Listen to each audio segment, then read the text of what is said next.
Muito bem, chegou o momento do doutor Fernando Gomes, o nosso correspondente médico. Vamos lá para mais um dia, doutor? Vamos, Elisa, vamos nessa que tem muita coisa para a gente conversar com o pessoal. Prontíssimo para responder, inclusive, as perguntas que chegam pela hashtag.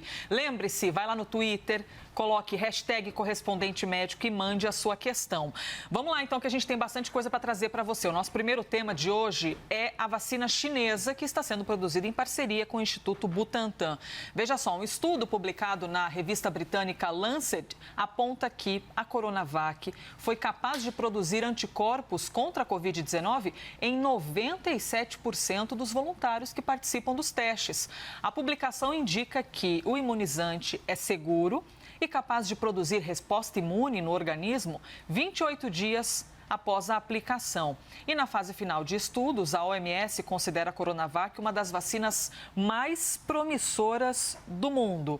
Doutor, muitas informações, então, dentro de um único tema. Eu já te pergunto, então, a primeira informação que a gente trouxe da revista britânica Lancet é que a Coronavac foi capaz de produzir anticorpos em 97% dos voluntários que participam do teste. É uma resposta positiva.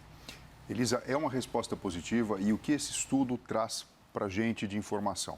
Lembra daquelas fases que a gente fala? Que a fase da vacina tem a primeira, que é a fase 1, que testa a segurança, depois a fase 2, que testa se de fato ela consegue produzir o objetivo que é uma resposta imune, a produção de anticorpos. Despertar o nosso sistema imunológico. Esse estudo, para aí, ele discute esses resultados preliminares. Ele não está falando ainda da fase 3, que se relaciona com eficácia propriamente dita, mas traz informações extremamente importantes. Então, sendo passado 2 doses, imagina aqui, o dia de hoje, daqui 2 semanas a pessoa toma a segunda dose, 2 semanas depois foi possível detectar 97% dos voluntários que receberam a vacina a produção de anticorpos, mesmo na dose mais baixa que foi aplicada, que foi de 3 microgramas. Então, isso é uma resposta interessante, isso é uma resposta positiva. É lógico que a gente vai precisar averiguar os resultados dessa pesquisa da fase 3 que está acontecendo agora no momento, mas isso já mostra para a gente o que parece meio óbvio, né? O caminho, ele se mostra favorável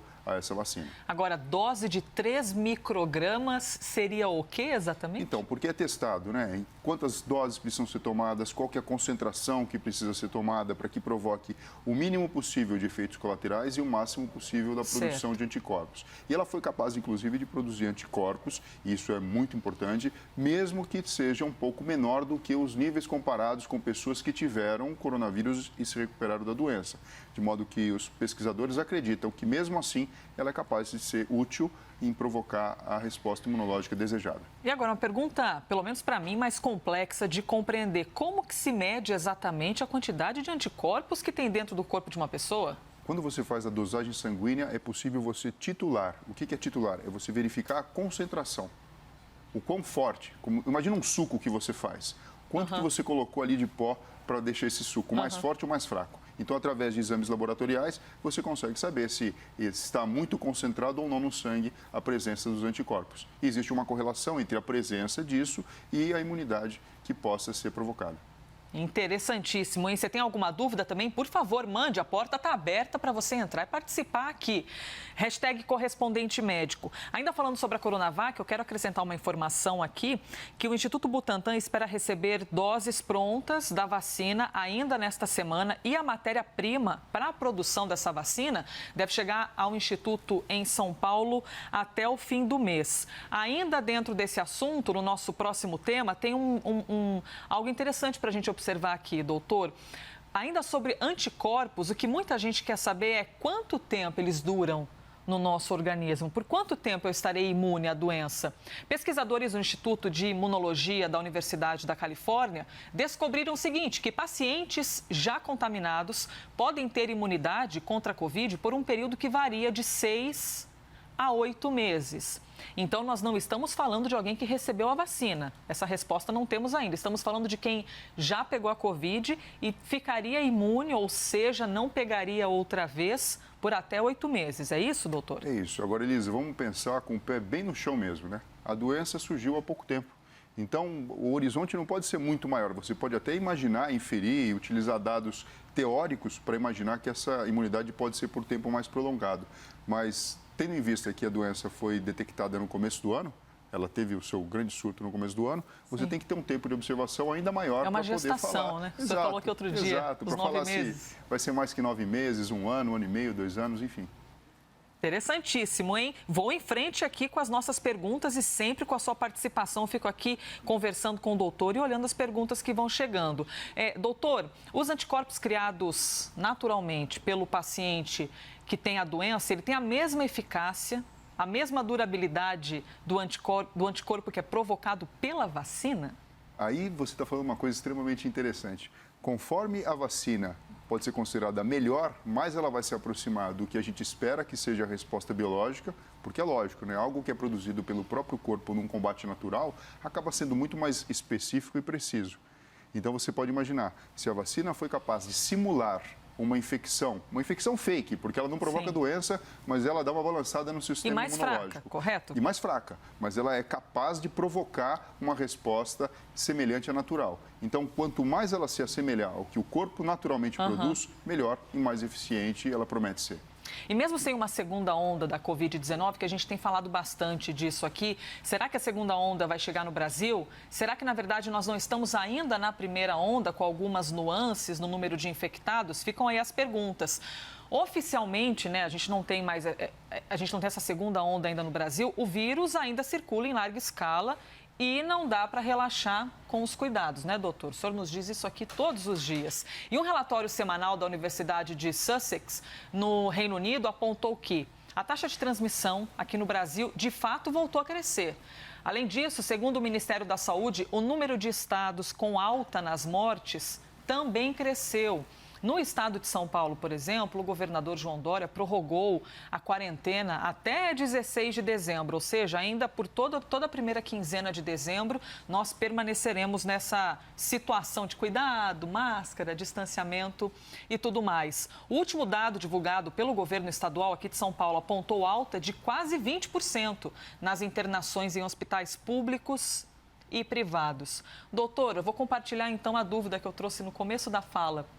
Seria uma segunda onda ou nós estamos ainda na rebarba de uma primeira onda? É possível afirmar isso? Analisar isso? É difícil a gente dizer isso com uma força muito grande, com exatidão muito grande, mas os números estão aí para mostrar, né? Se a gente sabe que houve um aumento do número de internações e de casos sendo diagnosticados, além de toda aquela facilidade que a gente sabe que hoje em dia existe em você fazer o diagnóstico precoce e, portanto, ter essa casuística maior. Esse processo melhorou, né, em comparação com o começo. Então, assim, é difícil você falar, é realmente uma segunda onda, é a manifestação da primeira, nós temos uma constituição de organização social diferente, isso confere essa informação. Fato é que, independente da resposta, é importante que a gente mantenha os nossos cuidados ativos e presentes, como a gente vem fazendo.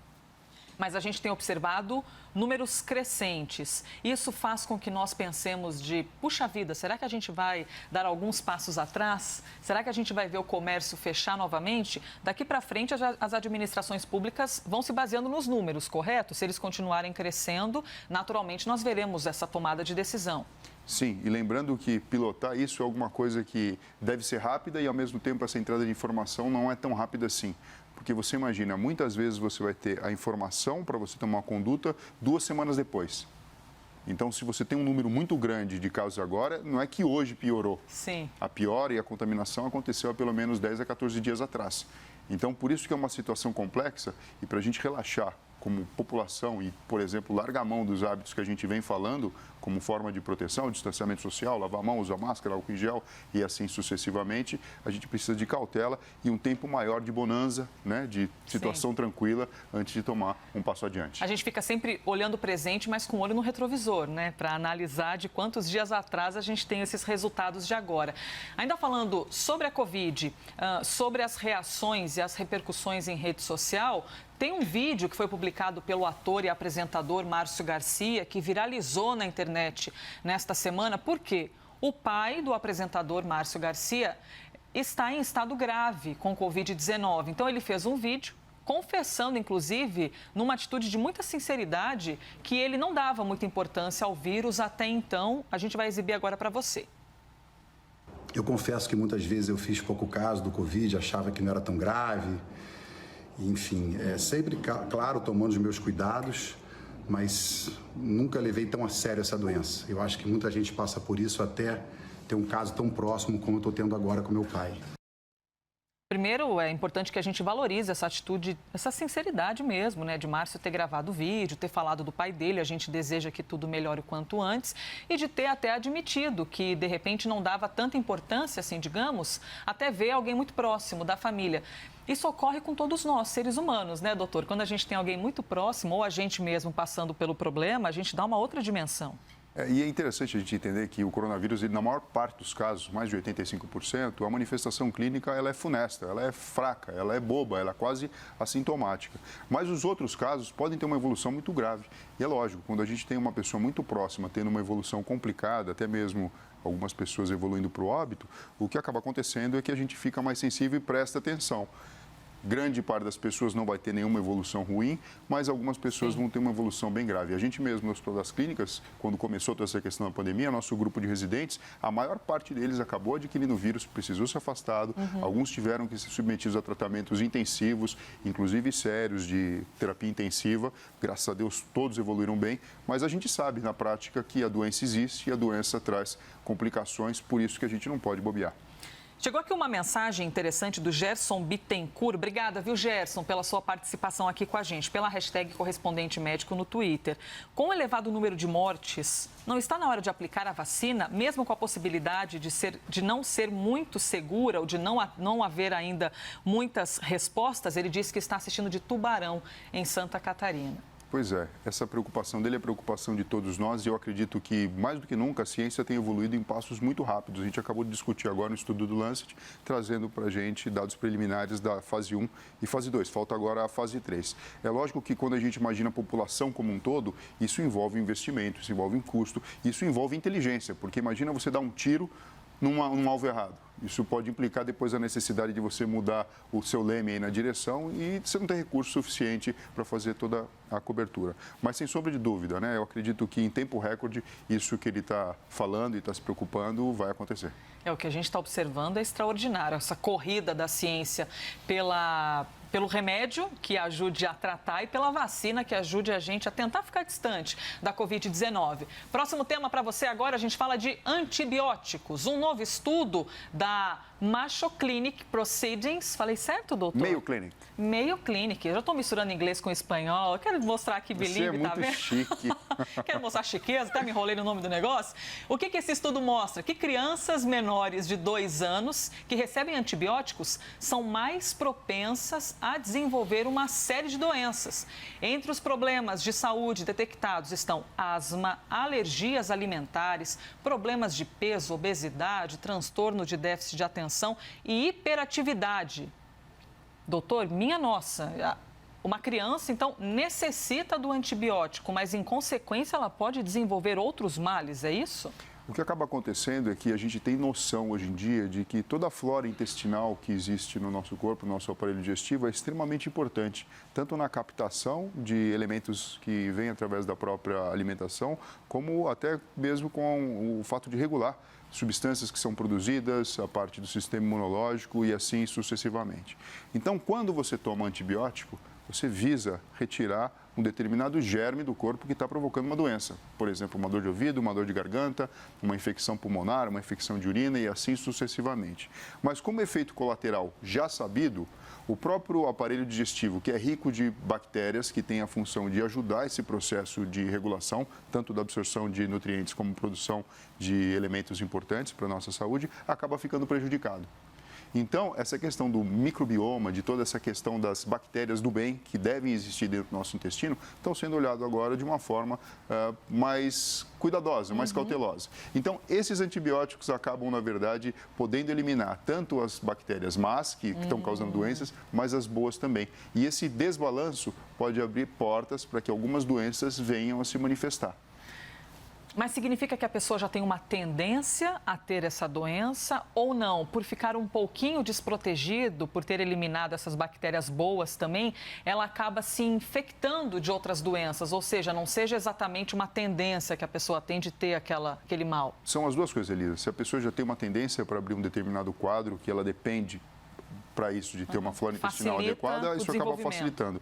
Ou então aquela pessoa, aquela criança que tem uma proteção até adicional, se ela tem essa flora intestinal doente, desbalanceada, com níveis diferentes de micro-organismos que são necessários, ela pode abrir quadros semelhantes como esses que a gente vem discutindo aqui. E essa flora, ela é diferente para as crianças em comparação com os adultos? Por que eu pergunto isso? Porque adulto também toma antibiótico quando precisa, mas esse mal seria menor no adulto? O que acaba acontecendo, Elisa, aqui a gente tem uma herança que acontece desde o momento que a gente nasce e o aleitamento materno acaba tendo um papel extremamente importante em tudo isso. Aqui fica algo extremamente também relevante da gente falar. O antibiótico deve ser administrado quando existe uma infecção de fato diagnosticada e não há outra forma de se realizar o tratamento. O uso indiscriminado de antibiótico, que é o que acabava sendo feito no passado, cada vez mais vem sendo olhado de uma forma diferente. Tanto para você não provocar a seleção natural de bactérias que venham a ser multiresistentes, e possam, então, provocar infecções gravíssimas, difíceis de combater, enquanto você não tem antibiótico desenvolvido para todas elas que venham a se desenvolver, como também por essa questão relacionada à própria microbiota intestinal. Então, adultos, por mais que tenham aí uma herança e uma flora intestinal bem construída desde a infância, se forem constantemente bombardeados com o uso de antibiótico, principalmente desnecessariamente, podem ter alteração da flora intestinal e precisam de um olhar diferente, de forma que possam ser enriquecidos com bactérias, com alimentos e com nutrientes, para que essa flora intestinal venha a ficar saudável novamente. Muito bem, espero que você também tenha aprendido muito, como sempre, todos os dias aqui com o Dr. Fernando Gomes. Obrigada, viu, doutor, por mais um dia. Obrigado a você e um ótimo dia para todos vocês. E obrigada a você pela sua participação sempre neste que foi mais um Correspondente Médico.